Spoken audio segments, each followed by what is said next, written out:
Oh, we don't need no fancy words. I mean, we need to practice. We need to rehearse. I'll tell you what we need. We need some paying gigs.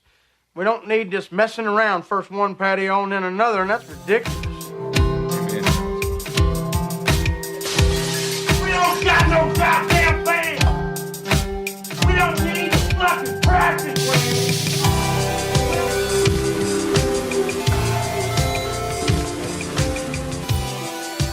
All right, we're live. Hello, and welcome to the No GD Band podcast. I'm Chris. And I'm Henry. How is everybody? I want to thank everyone for listening to our Molly Brown episode last week. Yeah, that was fun. And a lot of folks, we got a real big bump with the 80s thing, but Molly's was every bit as popular as Jeff Jackson was. So I was really glad to see that. And a lot of people told me that they thought it was one of the best ones we've done. Oh, excellent. Great. I didn't get a chance to listen to it because as you know, I had to edit it quickly that night, then I took off for Chicago. Kudos for you, yes. But I hope it went well. I was counting on you to listen and make sure I didn't screw it up. Yeah, you're doing great with that, man. Okay, and good. And the turnaround is good on it, too.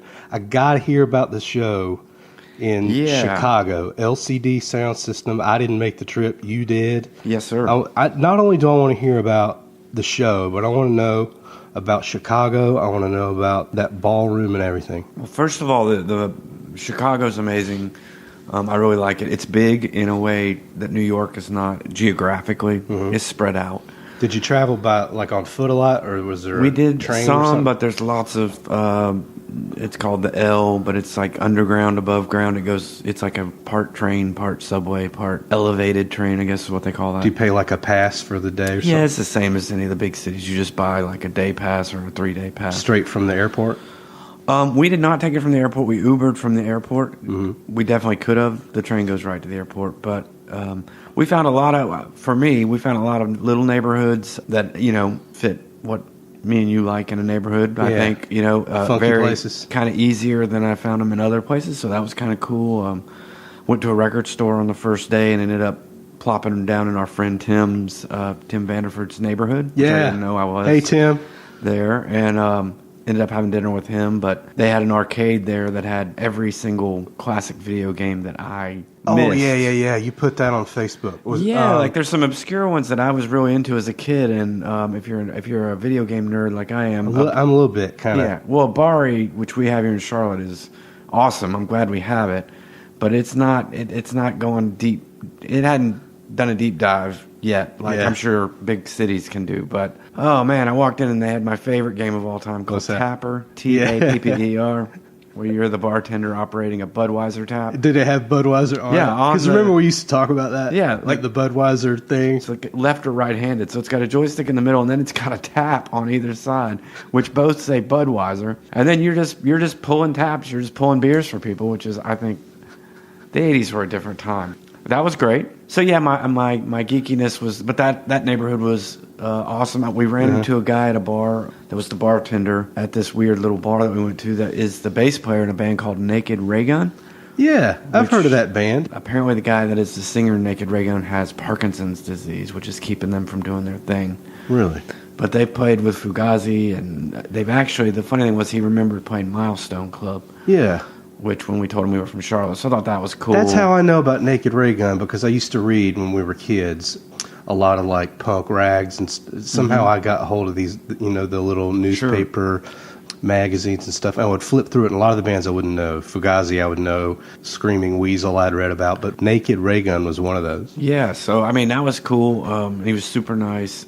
Yeah, that was just our first day, so I was pretty pumped on Chicago at that point. But anyway, the show, so the Aragon Ballroom, which is where we went. And I know you'll geek out on this a little bit, Henry. When we got out the train stop to where Aragon Ballroom is, it's above the north side where Wrigley Field is. So it's kind of in the more definitely gentrified, like white side. When we came off the L, you could see the Aragon right there at the stop. It is a 5,000 it's a 5,000 capacity ballroom that was built originally for ballroom dancing in the 20s and then became a roller skating rink, but it has no seats in it. And it's like the pictures you showed didn't, I mean, I don't know if The room didn't look that big. It's massive. Really? It's this massive room. If you look up pictures online, I'm sure you'll see better. We went up in the balcony quickly and staked out a claim to the front of the balcony. Was it like general admission? Totally general admission. And y'all got there early because the yeah, we got there. We got there. I really saw it. early. Maybe that's why I thought it was small. Yeah, that was really early. But here's the interesting part about the venue. Right there on the, like, within the distance between Snug Harbor here in Charlotte and, say, Petra's, there's a 2,500 seat theater that's like an old, like the neighborhood theater. And then right around the corner, when we went around the corner just to go to a bar while we were killing time, there's a 4,000 seat old theater that one's not open, it's being renovated. And it's just, I think that speaks to the size of Chicago. I mean, those three venues right there together. So, like, you know, LCD was playing their third night in a row. Oh, yeah, because they had a 3-night stand, Yeah. I guess. Well, at the 2,500 seater, which is right on the same corner, Silver Sun Pickup was playing, competing right next door to them. And I guess the people that booked these shows didn't think that was a problem in Chicago, because in Charlotte, I'm sure if you had a venue like Neighborhood Theater and Visualite across the street was booking a band the same size, you would be kind of like, not tonight. But that kind of shows you, and that's a Wednesday night in Chicago, you know. So I thought that really spoke to the size of things. But yeah, they've sold this thing out, 5,000 capacity. 3 nights in a row. Packed to the gills. 15,000 people. Only. I sent you their the playlist. The playlist, but I printed off the set list. I thought maybe if you'd want to post it, if there's other LCD nerds out there. I'd love to. I also did the stats. So they played 5 songs from the new record. They played 4 from This Is Happening, 4 from this, or 3 from the self-titled debut, 4 from Sound of Silver. So they spread it out pretty good. Huh. They ended the set with New York, I Love You, and then came back and did 4 songs. They didn't really encore. He said, we're going to go take a pee break after this one. Don't leave. We'll be back. And then played the final. Did he talk 4 much? songs. He talked a bit, yeah. And he even said at one point that the bass player and the drummer were going to DJ later on that night if you hadn't got enough.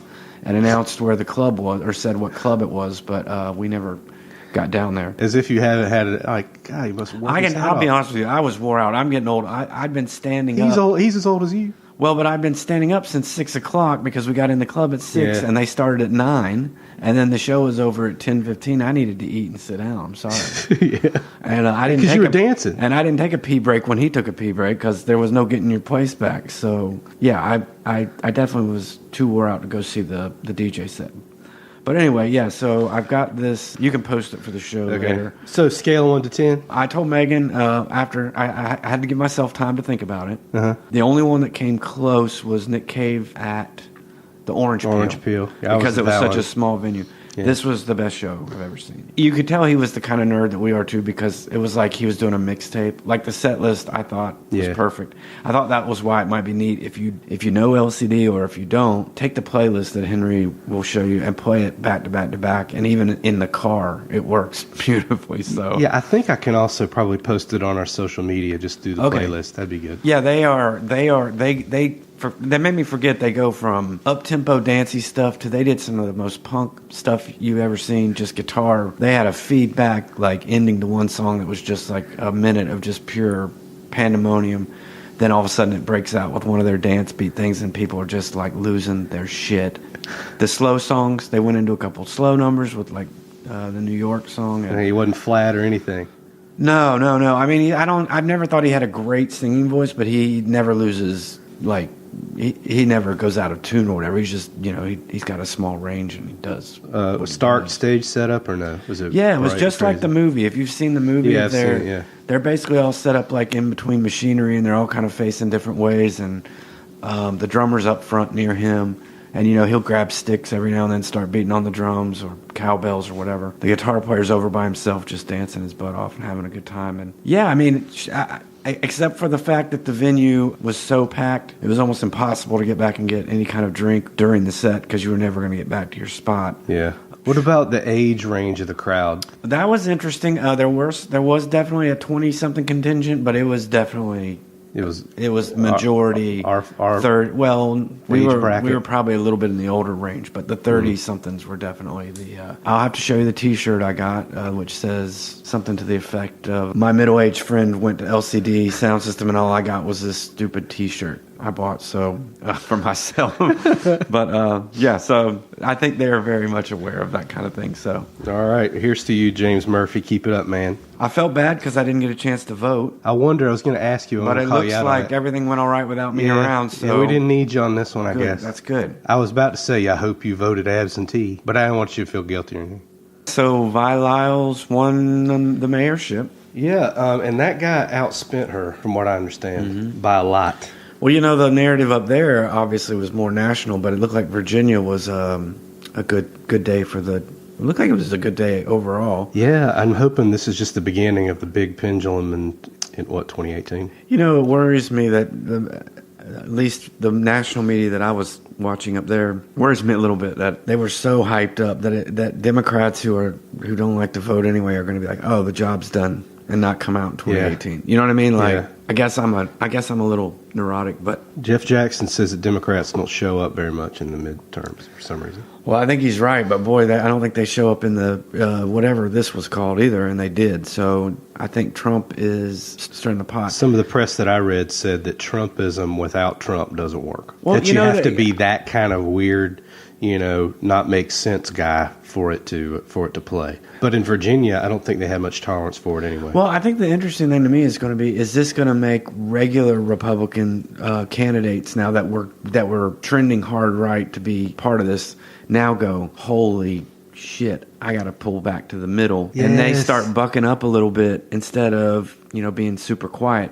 If they don't get this tax thing through, well, they're dead in the water. I mean, I honestly don't see how they're going to get a victory between now and the midterm.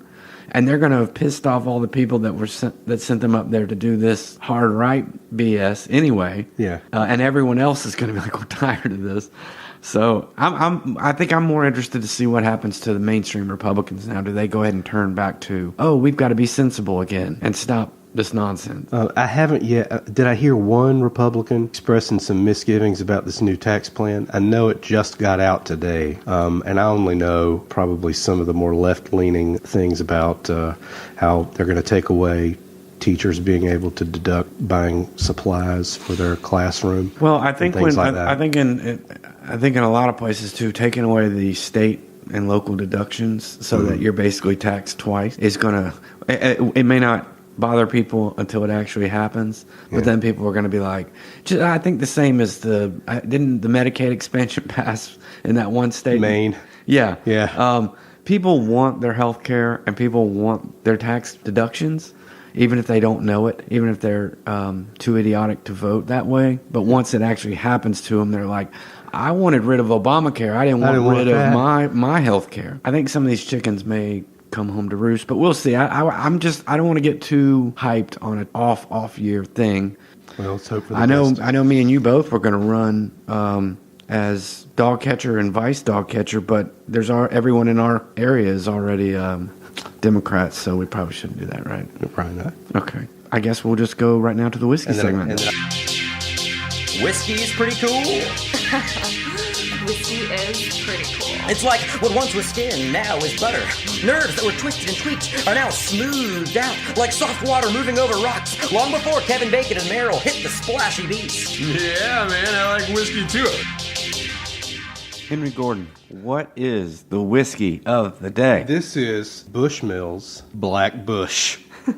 You laughed. I didn't say shit. It is flat. I didn't joke. I kept a flat face. You were the guy giggling. I think he was like, "Don't tell a fucking joke about it." I think in sophisticated circles, it is Bushmills Black Label, not the Black Bush. It's called Black Bush. I've got a picture of it, and it'll go live. Thank you very much. Before I talk about sexual assault. When you say something on the edge, this is a little tip for you folks. Henry starts sounding like Ernest T. Bass a little bit when he starts saying something. Hey, I don't know, but it's Black Bush. Hey, did you get the Black Bush? Hey, will you be my mother figure? I'm gonna tell you. Old man Kelsey's creek. Old man Kelsey's ocean. All right. Well, you can tell we just poured, so that stuff's pretty good without It is. without any mixer, isn't it? Yeah, it's got a nice little, Nice just flavor. a very, very slight little burny thing. Well, That's all. That's all you expect from Black Bush, right? Yeah, I'm gonna drink some of this at home.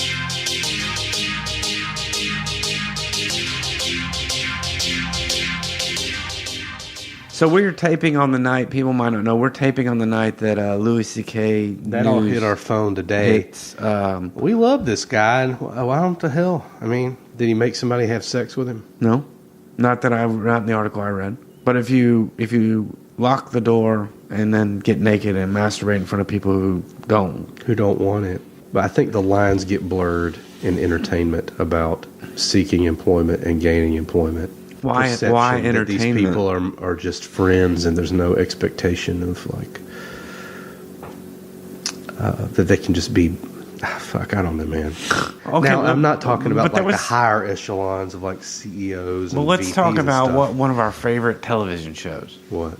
that was based completely on the premise that we're talking about, but had nothing to do with the entertainment industry. Mad Men? The entire premise of Mad Men Right. was that there was a subclass of women Right.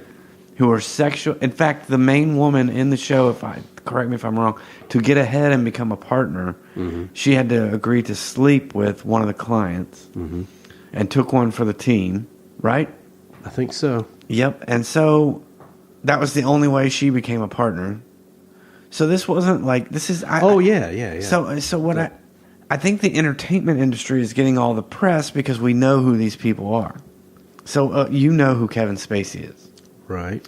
But if the assistant vice president of plant chemicals in Omaha, Nebraska is accused of this, it's not going to make national news. So what I'm saying is I don't think this is an entertainment industry thing. I think this is a man in power thing.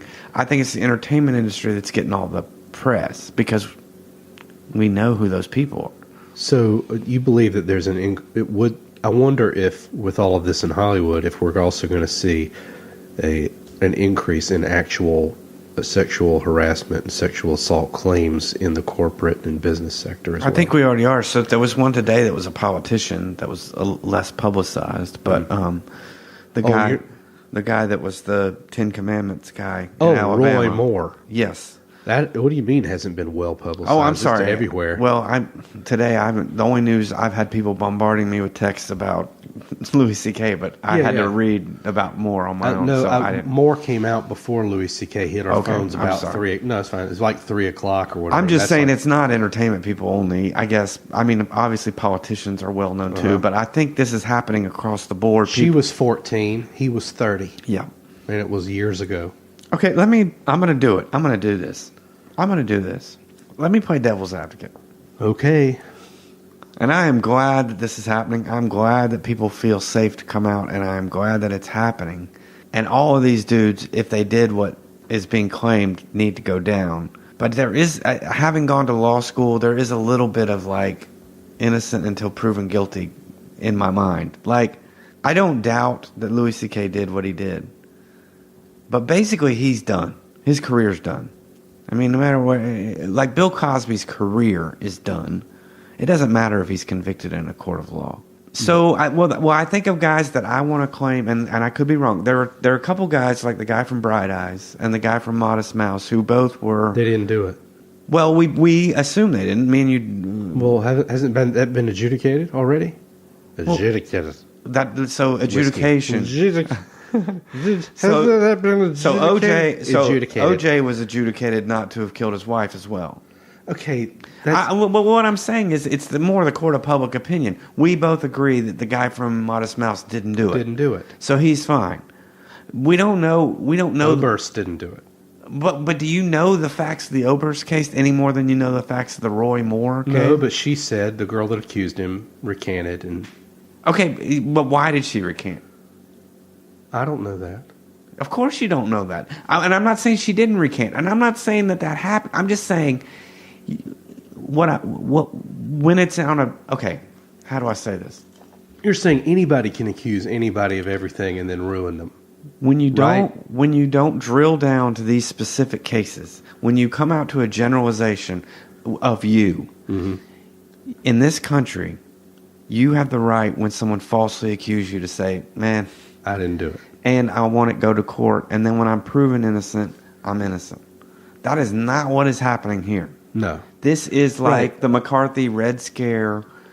All you have to do is say, I think you're a communist, or the blacklisting in Hollywood.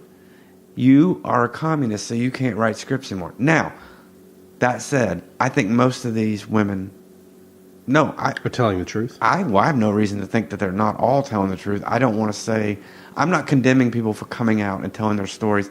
And I think a lot of it is they finally feel safe. So it's like, if I'm going to do it, if I'm going to unburden myself, because the other thing that I think is insidious about a lot of this stuff is, like with the Louis C.K. thing, I think a lot of these women thought, well, he never really touched me.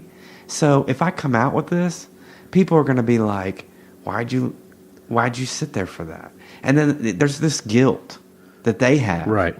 Then they feel complicit. And that's the most horrible part to me. They feel complicit because of the promise of employment, or just even like, Right. I feel ashamed to come out now because the first thing people are going to say is, you could have just left the room. He's a fucking skeezy, fucking naked, fat guy masturbating. You could have just left the room. Sure. But no, what I'm saying is that's the part that's skeezy to me, that guilt part. And I'm glad women now have an opportunity, and men, Corey Feldman, feel safe to come out. And I feel and Mariah Carey's bodyguard. And Mariah Carey's bodyguard. So I feel like we're in a point in time where it's like, if you're going to jump, if you're going to your therapist and your therapist is like, do you want to unburden yourself on this? Now's the time to like pull the ripcord. I'm glad that we've entered a safe space. I just do fear that there are going to be a few people swept up in this that in the end didn't do it. What if you were George Clooney or somebody right now? Let's say you're a big celebrity and you haven't done any of this stuff. Are you not worried that there's somebody out there that's just going to may have made a move on at some point? No, or let's say even worse than that. Somebody that's just not happy. Or has an axe to grind. Has an axe to grind and is like, sure, I'm going to take this right, fucker but down. dare I say that? Dare I say that out loud for fear that somebody will think I'm being a misogynist? I think it's okay to say that some of these people may be doing this. Well, I think I equate it, and tell me I'm wrong, I equate it with the same principle of the reason I don't like the death penalty is, most of those fuckers on death row did it. But there's some didn't. But there's going to be one guy that we're going to electrocute. That we're going to railroad. I don't want to be the guy that gets electrocuted when I didn't do it. Right. So I would kind of like there to be a little bit of innocent before proven guilty. In the court of public opinion. Well, see, how do you do that? But when the New York Times puts an article out. Or the Washington Post. We're not talking about BuzzFeed. Like, people ignored that BuzzFeed bit at first, like, I don't know. Maybe it happened, maybe it didn't. She's just saying stuff. But when the New York Times, with their distinctive font... Well, I read it right before the podcast print, because you guys all texted it to me, and I just was I read it. I was going to talk about it on the pod, but then Steve talked about it. But, man, this New York Times article was well-researched. It was not no bullshit. It was like they've been working on this thing for a while. And probably... What if you're Louis C.K.? Your life just got fucking blown up. No, but here's the thing. They had tried to contact him for being a creep for the story for weeks. So he wouldn't answer it. But he's had a couple weeks to know this storm is coming, or to get in front of it. How do you get in front of it? Admit it. That's why I think admit you did it. That's why I think he did it, because he didn't try to get in front of it. Admit you did it, and it was poor judgment and really shitty of you.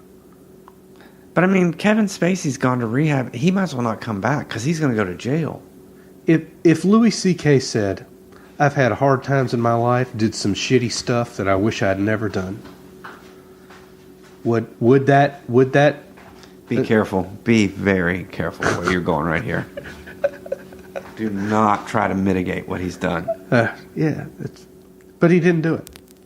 He never did it.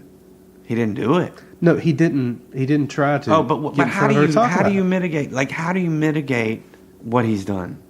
I'm not. I'm just saying. What if he did? You know. Would he have been able to? Whoa! Here's the difference. So John Edwards help himself. John Edwards did not commit a crime.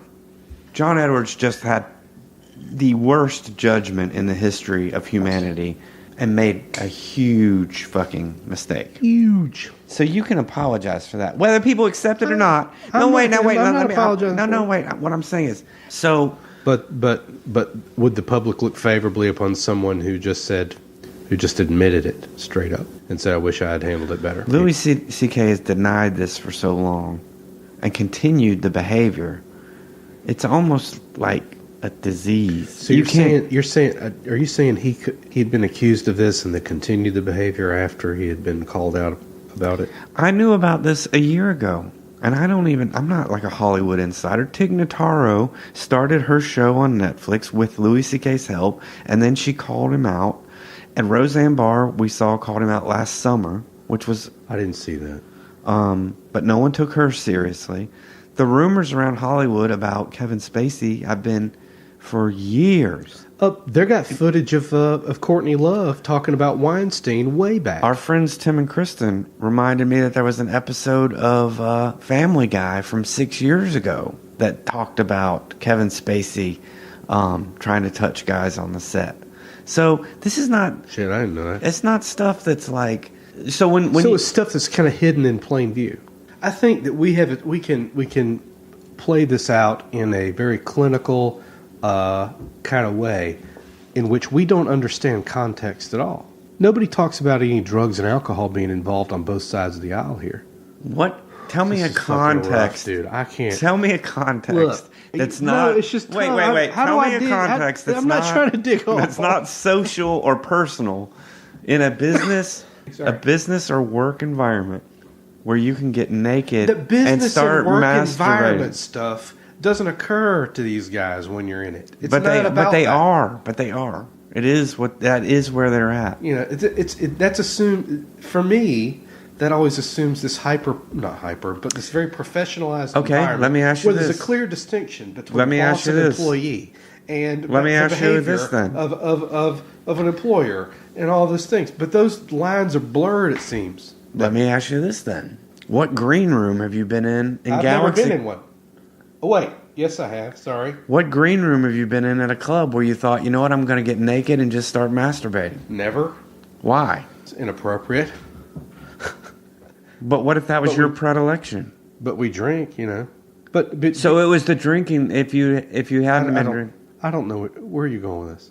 well, you. No, said- I've never thought it was in a I'll tell you situation why. where that was Because okay. because that was a professional environment. Even though it didn't come off like one, we were still being paid. We were doing a job. We were doing a job, and that was Yeah. an artistic environment. I've been in art galleries. I've been to art shows where I didn't think anyone thought, you know what, I'm just going to whip Yeah. it out. I've been to one party, but I would argue that's social. We've been to one party in Johnson City where a guy just walked out naked and was just hanging out at the party. You may not even remember that, but Probably too good. but yeah, But if he had, but this- there was no employer-employee relationship in at that party, right? no, yeah, To that's- be No. And that's when where you're the- the that's where when the you're the harassment writer on the happens. Chris Rock show and you close the door to the writer room, and the other girl comedian can hear other employees outside, and you get naked in the office chair and start jerking. All right, I can't. That's all I got, man. That's a mental Yeah, illness. yeah. That's the other thing about this. What is It's it an with these? entitlement bullshit, right? Is that what it is? Yeah, These you're power so high on guys? your own. But is he high on for being a writer on the Chris Rock show? I know. Does that give you power? I don't know. I don't know. I don't know what those circles It's not are. like he was at the height of his shit. You know what I mean? No, and the other thing is, all these guys, they're not talking about he grabbed me by the throat and then he raped me. They're talking about like he just weird, goes, creepy shit, can I just jerk it right near you? like Weinstein did. That's what I'm saying. Yeah, like that. So what is it that makes them just be masturbators? Oh, it's okay if I just stand over here and jack off because Is that's that- not really assault. You think that's what Yeah, he was doing? I'm though? just putting myself in his head. Like that's probably what he's thinking. It's a separate problem. It's really creepy. And this thing with Kevin Spacey too, where he just likes to put his hand down guys' pants in restaurants and stuff. Like, what the fuck? You know what I'm Why saying? am I laughing about it? You know what Because I'm I would feel horrified if Spacey did this. Yeah, but to me. this is going to sound brutal. I'm probably going to cut this, but this is going to sound brutal. I would like to think that if I was hanging out with Al Pacino, one of my cool hero actor guys, and he turned out to be one of these type guys, he wouldn't just like try some dick 8th grade move like put his hand in my pants, but he would actually want to try to have sex with me in a hotel room. At least then I could be like, well, it was, He wants me. I turned on Al Pacino. Instead of like, hey, can I put I'm grabbing your balls. Like, what is wrong with you? You're like Kevin Spacey. You're the guy from L.A. Confidential. And you just assaulted me by grabbing my junk. And what has that done for you? It makes me feel bad. And what did it do for you, Kevin Spacey? What did that do for you? And here's another thing. And Hugh Grant, a long time ago, made me think, couldn't Kevin Spacey just pay some guy to let him grab his junk? Sure. So that's the assaultive part. So that's where you keep trying to tell me, podcast after podcast, it isn't about the act. It's about the power move. The power move. I can do this to you, and you can't really say anything. That's what I'm learning. See, I'm finally coming to terms with. That's the only way that we can because it's the power thing. But I think that's where it was with Louis C.K. too. I can be this weird and goofy, and you have to accept it, and you can't do a thing about it. You have to accept it because I'm Louis C.K. Right. Like, did you read the part in the article where he said when the girls finally ran out of the room, the two that were together? Which one are you? He didn't even go. Which one's which? He didn't go. Don't tell anybody or who's who, so I can revisit it in my mind. I think it was more just to show you. It doesn't even matter to me. You don't even matter to me because you won't say a word. Good God. I think the elephant in the room here is that this is, I think, a societal and cultural backlash against our president being a sexual predator. I think some of it's because they were not able to take him down publicly over that. People didn't believe the 16 women. Or believe him personally when he actually stated that he... Or didn't care. There's some anger in there as well. I think it's our society. It's like a cultural backlash. Yeah. And so now we're said, you know what? That one person that brought Weinstein down that had 300, is that the number for Weinstein? 300 people? Is that where we're at now? That's so overwhelmingly large. It's a large number, though. I mean, he had like a whole fleet of people helping him cover this up. So it seems like it would be so much more work than just like, I know, it's not about the act, it's about the power. I keep forgetting. Because to me, he has a wonderful life and a beautiful wife, and why would you go through all this to do that? But he paid off people. Lots of people. That's what I mean. And he had people working for him that helped him cover and pay off people. And okay, no, it's more than 80. I'll tell you what, though, man. I'll tell you, we're not done over yet. 80. We're not done yet. And there are some guys right now sitting out there shaking in their boots, probably. The only commonality I see here is these are men in power who have written themselves a psychological, sort of check that I'm allowed to extract these things from people. This is the norm for men in power, which to me means it's not the individual, it's what men do when they get in power. So like, even though I feel icky about this, if I was in power, there would be there would be a 50-50 chance whether I would become a total monster or not, just by virtue of being male. Right. That's the kind of thing that scares me. Because look at Clinton. I thought he was a great president. He basically did this. Yeah. My hero, John Edwards, who I met in law school and was ready to work for his campaign, was going to end poverty. Turned out to be... But why are you equating those things? Why are you equating people who engage in sexual harassment or sexual assault with having an affair consensually with someone? That's a moral failing of his part. But see, that's a power thing. It's still a power what thing. Power did he have, He would never have been able just to pick a girl out of the crowd if he wasn't John Edwards' presidential candidate. She was his videographer. He made her his videographer as part of the deal. Because I didn't know that. I thought he just fell for her when they were carrying on. No.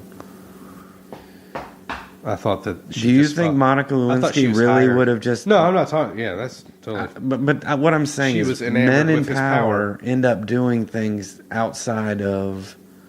If your theory holds, which is it's not about the act, it's about the power. Well, that enables them emboldens So I them. read this book recently called Mindhunter because I was watching the show called Mindhunter. How many episodes are you in on that? I finished it. And I haven't finished it. the book hits this a lot as well. Rape has nothing to do with the sexual act. It's a power. I feel no power in my personal situation. Right. And I'm acting out as a power.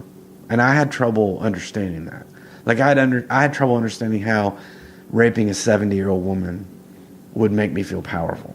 So I guess what I'm saying is this just these individual things, or do you think it's most men in power could end up doing this?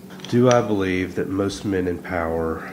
So what I'm saying is Kevin Spacey and Louis C.K., are they the outliers, or are they about half of Hollywood has done this and half of Hollywood hasn't? And remember, before you answer, when we make light of it, like with Mad Men, how many male characters on Mad Men weren't either close to sexual predators or sexual predators? How many characters on Mad Men? How many male characters on Mad Men would you say were not more in the Louis C.K. mold than the Barack Obama mold? Like nearly all of them. Okay, and so my question to you is... Except for that one bad guy. I guess what I'm trying to say, are men...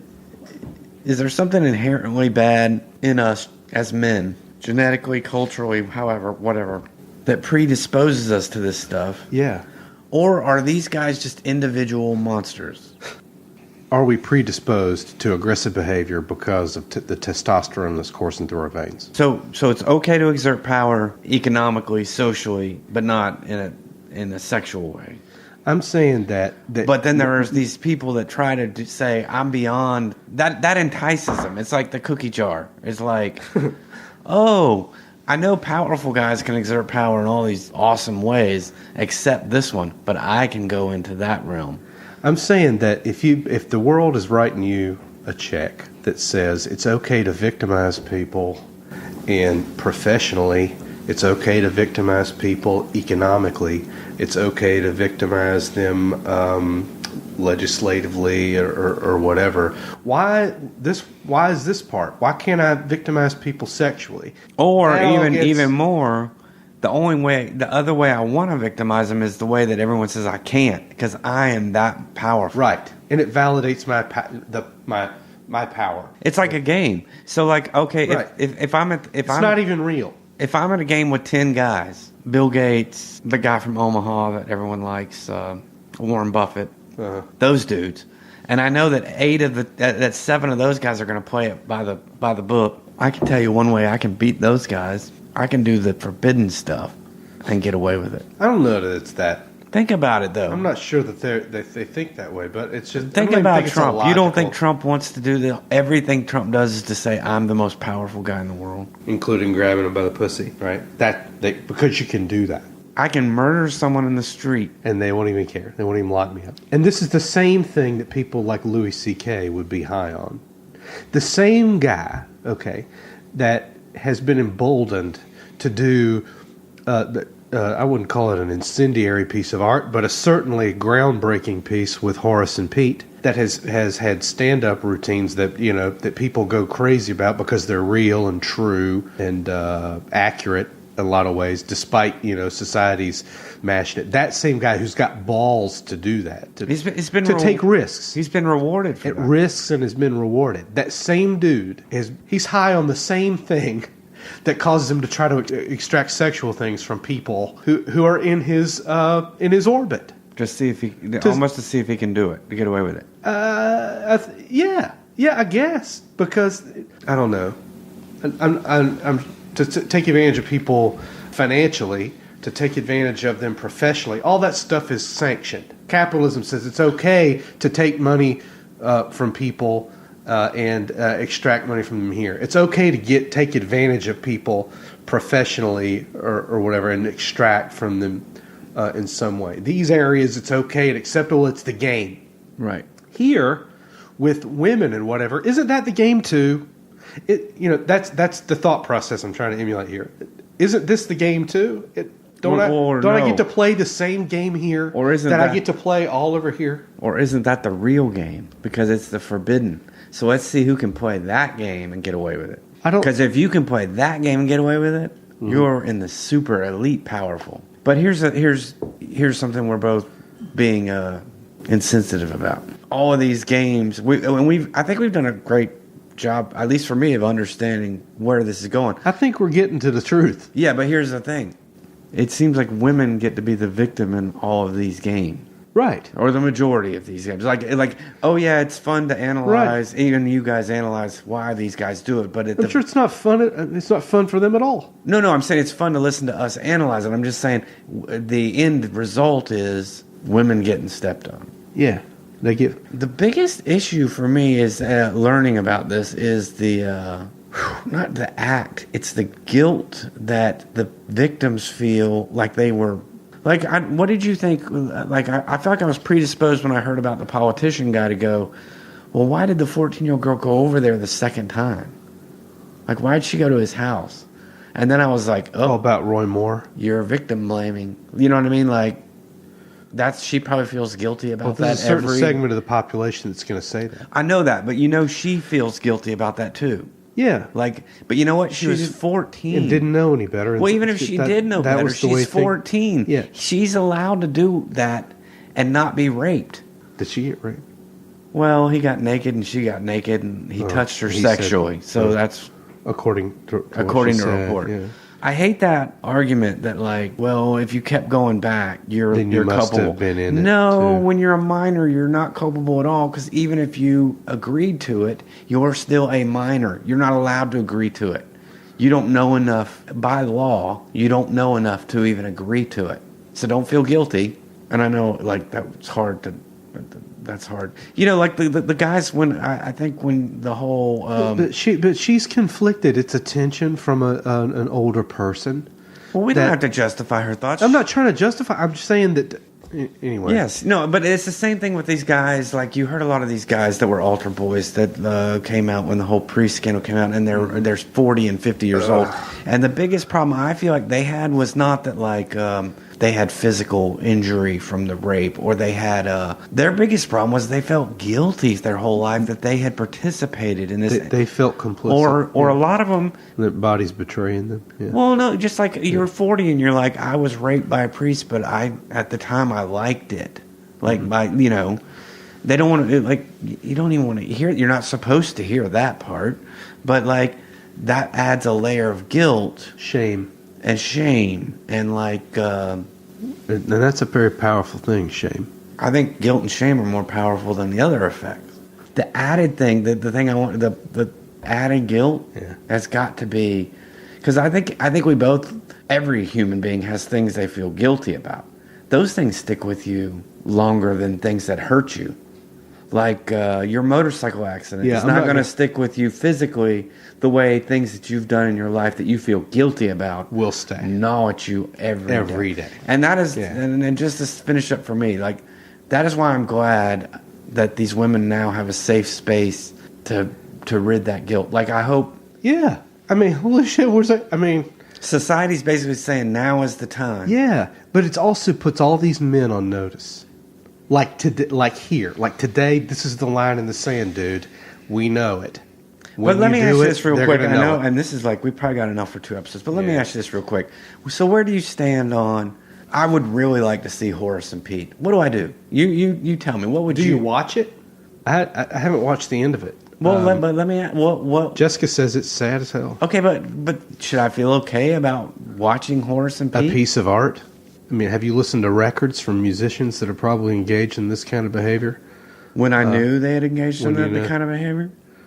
You know, I don't know. Would you buy I heard Chuck Berry did some shitty things. Would you buy a Charles Manson record now? No. Why? Because he murdered people. Well. Because he murdered Sharon Tate. Right. So murder is where you draw the line. Well, and actually, I'm not drawing any lines. I don't know. I haven't Charles watched... Manson didn't rip any. I don't know. I haven't tried to watch any No, his acolytes did. Right, but Yeah. okay, let's make a distinction. well, I'm just saying. I get it. But like now, can you turn on something from Louis C.K. and not think, oh, he was victimizing people during this time? Well, why do I want to pay attention to something that somebody that thinks the way he thinks is funny? Mm-hmm. Because does that go hand in hand with his worldview? I don't know. I'm asking, like, so if I want to go back and watch the Cosby Show, should I go back and waste my time watching? You can't watch the Cosby Show now. Ain't no way. So if I want to go back, I thought some of his old comedy specials were great. Can I go back and listen to those? Quintessential pieces of art. I love the film L.A. Confidential. Can I watch that now?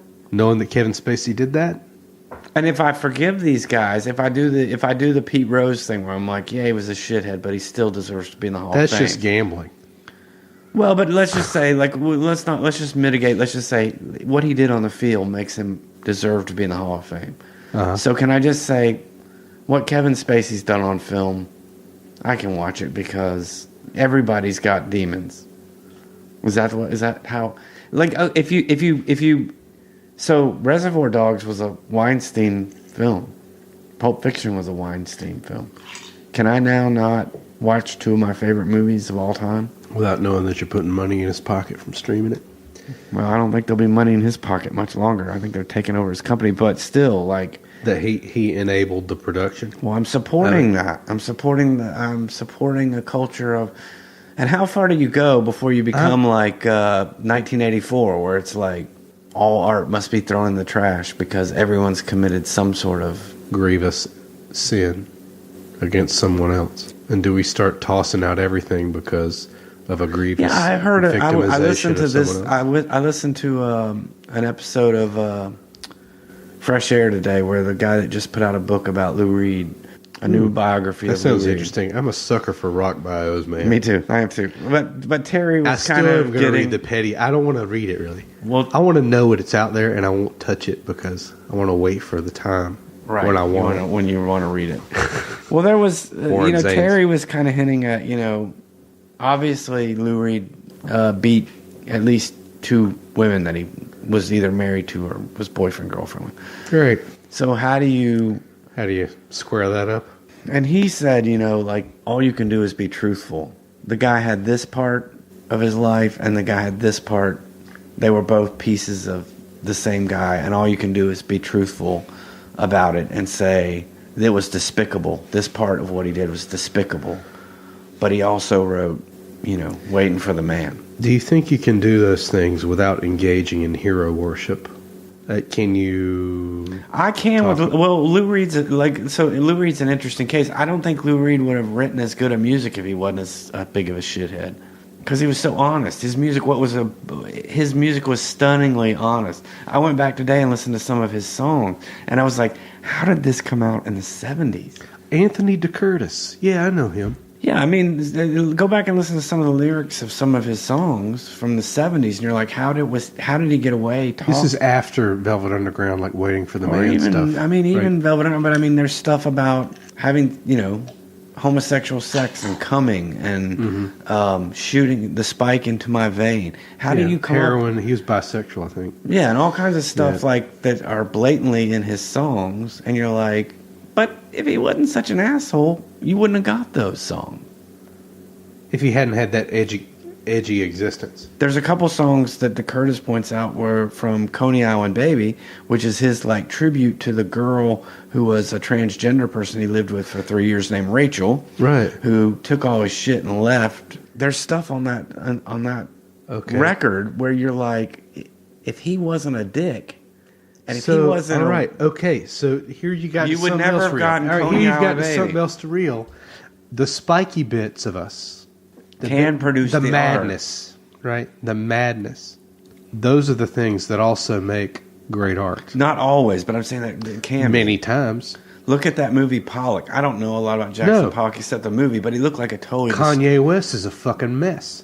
Yeah, but he's not an artist. He's just a shit. He made he made one of the best two of the best hip hop records the world's ever known. My Beautiful Dark Twisted Fantasy and Yeezus. Both of those records were great. I don't know. Is Morrissey a great person? I don't know that we want to know. Paul Westerberg said once. Is Paul Westerberg a great person? I don't know, but he said one time that he thought he wanted to meet his idols, but then he's like, nah, that would ruin it. Yeah, and I mean, And it does. When you start seeing I like the way curtain, you said it. The spiky bits, for some people, make them the artists they are. the artists they that are. doesn't excuse their behavior. But I'm you just don't saying. want to see that part. Like, I don't want to know that Louis C.K. masturbated in front of people. I just want to see Horace the part and that Pete. Horace and Pete and the part he wants to show me. I don't want to know that Kevin Spacey feels compelled to touch people inappropriately and to victimize them. I just want him to see him be Frank Underwood. We have a culture now that has hyped up celebrity to its own Sure. way, and so we want to know more about them. In the old days, maybe it wasn't like that. You could hide bits of that. Rock Hudson could be gay, and the world would never have to know. Yeah, it was like I read another book I read about Basquiat, and people were like, except for the art, he was a dirty junkie who used every person he came in contact with. Yeah. No one liked Basquiat. Yeah. But, would he have made the art he made if he'd have been a likable person? I've heard that Neil Young shat on a lot of people. He seems like a kind of a dick. I mean, if you see interviews with him. Yeah, but he made these great records, but left a wake, Right. a personal wake in service of that. Right. And I think, but that's true with many people who aspire to greatness in art. Everything at the expense of that. People, Right. Agendas. And Well, let's leave this here. I think because I think there's going to be more of these come out. I think this Yeah. is going to be a topic we hit again. I'm sorry, this is In the going to be hard to future, edit, Chris. Maybe I might break this into 2 episodes. I don't know, or I might just a mondo. I don't know. We'll see. We really got something here at the end.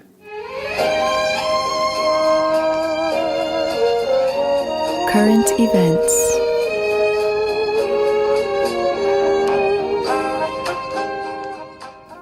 All right, Okay, give it to me. Lay it I'm on not me. sure this is news, but it kind of is. You're pregnant. No. Let me see if I can guess. Okay. Go ahead. I already started saying it. You probably know. You're moving. No. I'm not moving. Your wish will not come true. On this, I am not leaving. Damn it. I'm not leaving. I wrecked my motorcycle. I fell. You've rendered me speechless. How? Okay, first of all, you're obviously in one piece. I am, so I lived. Okay, how was the bike? The bike is scratched. Because you had a beautiful bike. The bike even is though I never scratched. liked the whole thing. The bike is scratched. All right, give it to me. How did it happen? Turn signal is busted. So I had some work done on it, and my neighbor Jason has been kind and very kind to sort of help me get it backed up to speed. The bike Was this in preparation to sell it, or were you just ready to ride again? Not really. Dual action thing. Maybe I want to sell it. Maybe I want to keep riding it. But I'm trying to get it back up to speed. Basically, I'd been letting it sit in the backyard for a while, and sometimes under the cover. Sometimes it shouldn't have been, but whatever. If you let that happen long enough, things can happen to the bike if you don't crank it. And Jason had talked to me over a period of time. I need to take care of it, so I started sort of gradually getting it fixed up, and he helped me deal with a little bit of rust in the tank and helping me get the carburetors cleaned up. We rebuilt the carburetor. There were some problems with the front brakes. So we bled the brakes and got them working again, and so I took it to get it inspected, and the guy would not pass it because the tires were old. I said, okay, so I took it back to Jason's for a while. I ordered some really nice tires, like white walls, Oh yeah, old school looking. And I was like, yeah, that's the one. So, and it took a little time to get to me. We pulled the wheels off of the bike, took them to Iron Horse, and had them put the new tires on. I brought them back. We had a week, class, pod, all that stuff happened, and he was gracious enough to put the tires back on the bike. And Friday rolled around, last Friday, and I just needed to take it back to the inspection place, Zeus's inspection. I went out on South Boulevard and did just fine. Went up to get it inspected. He took a look at them, passed them, and I left. And I went through the parking lot at Manifest Records and turned and went down the hill on Archdale and going to go back in my neighborhood and back home. Right. And between there and the turnoff, the bike started to lean forward as I was going, and I was having to gun it a little bit to get it going. So I knew there was something wrong. Right. You thought it was motor, not wheel? It felt like motor at first until I felt the bike lean, and then I realized, oh shit, the brakes are seizing up on the front, and so I'm looking for the first place to get off. The first place, because that's on Friday at fucking 6:00. It's traffic, and at that intersection, people are a little crazy and kind of disrespectful. So I'm just looking to get over and to hit the first turn that I can, so that I can park it. Right. And call somebody to deal with it. But before I could make that turn, I don't know what happened. I don't remember, to be honest with you. As I made the turn, all I know is the front wheel just went bam, and then I was on the ground, and I hit hard, right? And it was so disorienting and scary because for the And you were completely off the bike. Not off the bike. I was on it. So I landed on the pegs. I don't believe that I hit the curb. So the curb goes like this. I'm on the edge. So the curb falls away to the right, and you kind of went over the curb and probably hit the ground. No, I did. I hit the ground, but I don't believe my head hit the curb. Okay. So there was enough room for me to. And you've got a helmet on. Yeah. Okay. And a jacket. Okay. Thank goodness. It was a little warm out there because I followed Jason out of the neighborhood when I started, and he wasn't wearing anything. And he's got no judgment, Jason. He's a motorcycle guy too, obviously. Yeah. And he's been really good and encouraging me with it and everything. But when I hit the ground, my first thought was, I'm still alert. I'm still alive. My eyes are still open. Is anything broken? But the adrenaline is just like through the roof. These two passersby, great guys, stopped immediately. To both of them, and helped me pick up the bike and help me calm down, because my first reaction was get the bike back up, and I was bleeding, but I didn't. Was the bike still running? No, it had shut off. So it wasn't burning your leg or anything like that? No, nothing like that. I was just in that person's yard, kind of, I lived, okay? That was a moment. I don't know what happened. I could have died. So, were you able to? So how did you get the bike home? So anyway, those guys helped me get it up. Two guys. One of the other guy says, "Hey man, I ride too, so just chill, okay?" He said there are two kinds of people that ride motorcycles: people who have dumped the bike, and people that are going to. Yep, that's right. And he said, "You've had yours now." Yep. And I won't forget that. I think the thing that really touched me the most about it was how kind he was to me, a total stranger. But let me ask you this, when you got the bike, and my opposition to you getting the bike, and for those of you out there, since we're talking about this in a public forum, I'm going to take shit for it. I was in a phase where I wanted to get a bike, and I saw a fatality right in front of me. I actually sat with the guy while he died, waiting for an ambulance to get there. I was one of the guys that pulled over. And this happened not 6 months before Henry got a bike. So that cured me of wanting a bike. And then I tried to talk Henry out of it. But I think a lot of us told you at the time, it's not a matter of if you're going to wreck. But it's when. And so I guess, did you ever, my question is, I'm not trying to blame you. My question is, that thought of wrecking never actually, you were never like, I'm going to have an accident at some point. You were just like, yeah, I'm aware that I could have an accident. Sure, I'm aware that I could. But you never thought, like, it's kind of like all of us are with death. I'm aware that I'm going to die, but it doesn't really affect whether I do anything. Right. So now that you've had a wreck, now you're going to ask me, what am I going to do about it? Well, no. Now I think I heard it in your voice where you said, well, now the guy told you, well, now you become... You've had yours. Well, no, you've had one. And that doesn't make you any less likely to have the next one. So what would make you want to get on a bike again is my question. I don't really have a good answer for that just yet. Do you want to get on a bike again? I don't know. Let me ask you this. Did you figure out what was wrong with the bike? I towed it over to Jason's house. I think that I need to replace the caliper and the master cylinder. Now you're going to ask me, will I be an avid bike rider again? No, I'm going to ask you. I'm going to say this to you. If my brakes go out on my car, this is going to suck. If my brakes go out on my bike, right. You can be damn sure that whatever I do about that bike, I'm going to test the shit out of it. Well, we have another friend by the name of Jeff Williams that I think knocked the taste out of his mouth, if I'm not... With a skateboard. With a skateboard, and he didn't stop. No, but he doesn't taste food, Henry. Yeah. So we'll see what Henry's breaking point is. So stay tuned, folks. Yeah, this was not... I wasn't trying to bring you down. Henry's but midlife crisis, by the way, truth. is what this was with the bike. Yeah. The whole... This was the bike that we liked, man. This is the one. Oh, I remember love, talking about this is when beautiful, we were kids? But I don't want to ride it. Yeah. You know, my midlife crisis, Oh, I went out tough. and bought a Miata convertible. Your midlife crisis, Yeah. you've strapped yourself to the outside of a Miata. I will tell you that the things that I thought about after I hit the ground were, number one, my wife and my daughter. How do I frame this up so that they're, with them? How do I, what How do would you ha- square what would have getting happened back to on me? the bike with your wife and your daughter? Yeah, that's good. But, yeah, well, my mouth is open. I don't know how to answer that right now. All right. The other thing is, we're gonna keep up with you. You're gonna have to let us all I'll know when you let get you on know the what- bike again. I'll let you know what happens. Or we're gonna post a picture of the bike on the pod, and someone that wants to buy this death machine can go ahead and grab it. I'll give you that if you want. One of the people that I thought about this was my father, whom I haven't spoken with in a while. And nothing specific, not like a specific idea, but for whatever reason, he kept floating back up to my brain. And here's another thing. Afterwards, I was high as a kite. Like people who... Bungee jump or Right, yeah. people who yeah. cheat death. I was unnaturally happy.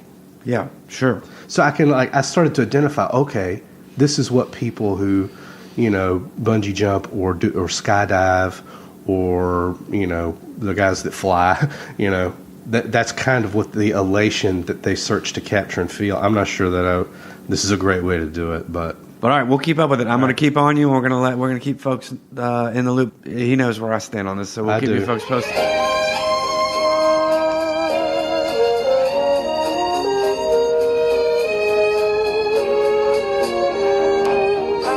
Anyway, thanks for listening to the No GD Band podcast. And we are going to take a week or so, even maybe a little bit more off, so we'll be back. We're not quitting. No. And I think we're coming close. I looked at the calendar, but we're getting close to where we're going to have the Tyler episode soon. Ooh. And like after Thanksgiving? Yep, I think it's going to be right after Thanksgiving. So everybody stay tuned for that as well, and we'll give you more details about what he has planned and what we're going to do, Tyler Baum. And we'll see everybody in a couple weeks. All right, we ain't got no fucking band, Chris. To rehearse. I'll tell you what we need. We need some paying gigs.